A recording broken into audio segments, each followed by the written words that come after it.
வணக்கம் நண்பர்களே, நான் முனைவர் பா. அருண்பிரியா, முதுகலை தமிழாசிரியர், தங்கம்மாள் பெரியசாமி நகராட்சி பெண்கள் மேல்நிலைப் பள்ளி. எனக்கு புத்தகம் வாசிக்கிறது ரொம்ப பிடிக்கும். அப்படி வாசிக்கும் போதும் விவாதிக்கும் போதும் என்கிட்ட வர்ற மிகப்பெரிய குற்றச்சாட்டு என்ன அப்படின்னா, தமிழ் இலக்கியங்கள் எல்லாமே புனைவை அதிகமா ஆதரிக்கிறது அப்படிங்கிறது தான். இதுக்கு நான் மறுப்பா சொல்ற பதில் என்னன்னா, தமிழ் இலக்கியங்கள் புனைவை ஆதரிக்கல அப்படின்னு நான் சொல்லல. அதே நேரத்துல தமிழ் இலக்கியங்கள் வரலாற்றையும் அதிகமா பதிவு செய்து கிட்டத்தட்ட வரலாற்று ஆவண காப்பகமாகவே விளங்குது அப்படிங்கறத நான் அடிக்கடி சொல்லிட்டே இருக்கேன். இதுக்கு ஒரு சான்று இன்னைக்கு ஆர். பாலகிருஷ்ணன் ஐஏஎஸ் அவர்கள் சங்க இலக்கியத்துல சிந்துவெளி ஆய்வுக்கான தடயங்களை தேடிட்டு இருக்காரு. அதுவே இதற்கு ஒரு சான்று தான். சரி, சங்க இலக்கியத்துக்கு ஏன் போகணும்? இக்கால இலக்கியங்கள்ல உங்களுக்கு புரியுற மாதிரி ஒரு சான்று சொல்றேனே.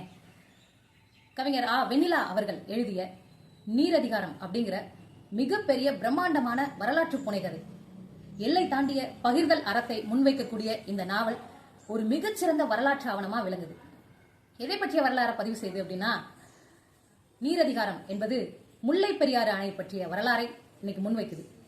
இந்த நாவலின் இயங்கு காலம் 1885 இருந்து 1895 வரைக்கும்.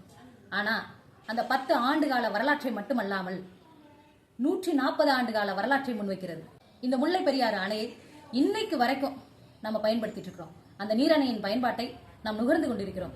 ஆக கிட்டத்தட்ட 140 ஆண்டு கால வரலாற்றை முன்வைக்கக்கூடிய இந்த பிரம்மாண்டமான நாவலை நாம் இலக்கியத்திற்கான வரலாற்று சான்று என்று சொல்லாமல் வேறு என்ன சொல்வது? இந்த நாவலை நீங்க நிச்சயமா வாசிக்கணும். ஒரு தமிழனும் இந்த நாவலை தன் வாழ்வில் ஒரு முறையாவது வாசிக்கணும்.